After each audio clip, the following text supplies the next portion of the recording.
Hey there, narrow gaugers. Here we are working on the J&L 57, taking the first parts off. And basically what we're trying to do here is get the running gear apart, get the rods and all that off it so we can get the drivers unstuck. And then we'll be able to roll these things around. This is the same thing that we did on the 58 when we got started. Is to try to get the drivers unstuck. Even though the roller bearing, the bearings themselves don't rust, but there was what they called a grease seal that the grease, of course, goes away after 75 years and is replaced by rust when it sits and hasn't rolled in 50 years. So we got to break that free. So we got Vaughn there, of course, getting to his best side in the video. He's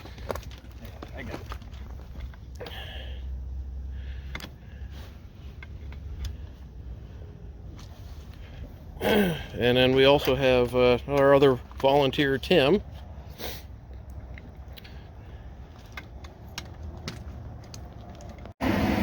One of the things we're trying to get done here today is get some of the brackets off of the boiler, such as up in here. There was a piece of angle here that the boiler lagging came down and the sheeting attached to.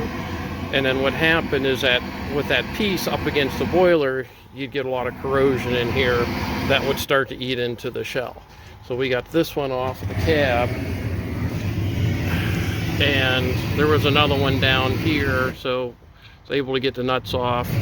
And you can see there's not much where it dug into the boiler shell, not much at all. So we're going to do the same thing on the other side. And what we have Tim doing back here is that in the cylinder saddle here, there's a hole back in here, and it goes down pretty far, and it was full of water. So, and I'm sure it was full of water for quite a while, but we want to eliminate the possibility of the water freezing in there and cracking the cylinder. So the one thing that was in there, it looks like quite a bit of oil and grease and whatever in that area. And the only thing I can think of is that steam cylinder oil that had been leaking for a period of years and coated that entire side. So he's using a cutting or a heating torch to soften all that up.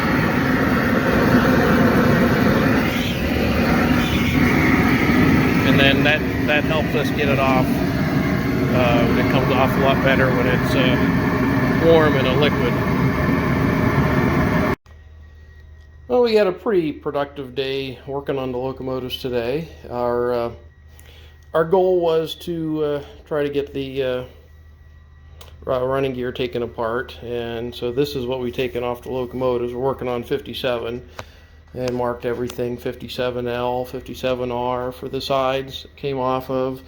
We got one of the injectors off. An interesting thing was the one combination lever, I believe it was.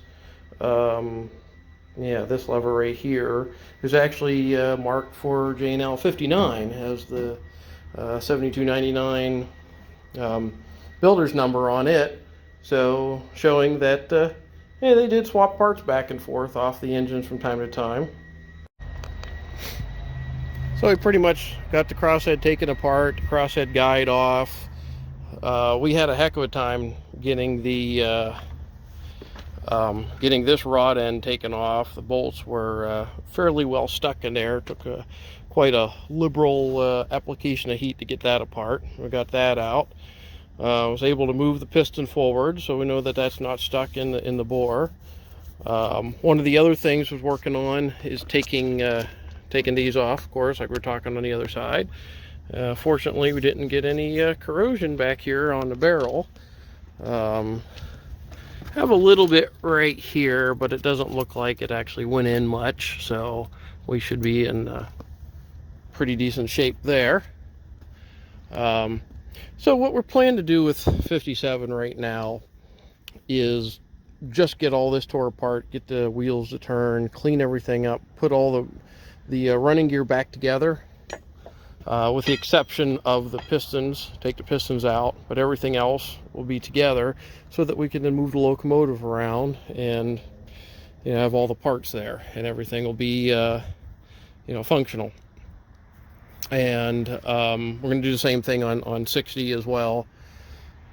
Take it apart and just get it so that we can move them around. I don't think we're going to be able to take them out of the engine facility here until they're re-gauged. They were built for 23-inch gauge. That means that the back-to-back distance between the driver tires is something like 20 3/8 inches. Our standard here is 20 7/8 of an inch back to back, so that as long as the equipment meets that standard, it can go through a switch and not get bound up between the backside of the frog and the guardrail. So these engines will be restricted to just moving around here basically on a couple of tracks in the engine facility until that happens. And you can see off in the distance here the new concrete pad for the boxcar. The orange container is going to become part storage for the locomotives. So we're going to put 59's boiler in there. We're going to put the extra 2 sets of drivers, all the spare parts, everything is going to go in that container out of the weather. So we're going to be working on that over the winter so that we'll have our storeroom in the container. We'll have the workshop and the engine house there for the operating steam locomotive. Will probably be another track between the container and the boxcar, and of course the lead will come off the main, coming off this direction here, and then there'll be additional tracks behind me. And just taking a quick look over here on the right side, you can see we have this side taken apart. Didn't get the slide off yet. We didn't do nearly as much on this side today, but we're going to continue working on this, over the winter. We're pretty lucky, had a nice warm day. I'm wearing a t-shirt right now, so I'm sure that's not going to last. And to show what we were burning on earlier, you can see this hole goes down in there quite a ways. Let's see. Yeah, there's a bunch of water and goop and all that at the bottom. So, try to keep water from getting in there. An idea we had for right now is like, why don't we just, I don't know, stick some foam in there or spray foam in there or something, so that if water gets in and freezes, it'll just compress the foam instead of pushing against the casting. Now, I'm sure, this thing's probably had water in it every winter for, God knows how long, and it didn't cause any damage, but you know what? I don't really want to take a risk. And then, we were kind of burning this off till we ran out of propane on the torch, so we'll continue that later on. Yeah, that's pretty much what we got going on right now. So I think over the winter here, if we get the boxcar moved, we're going to be doing a lot of work on the boxcar.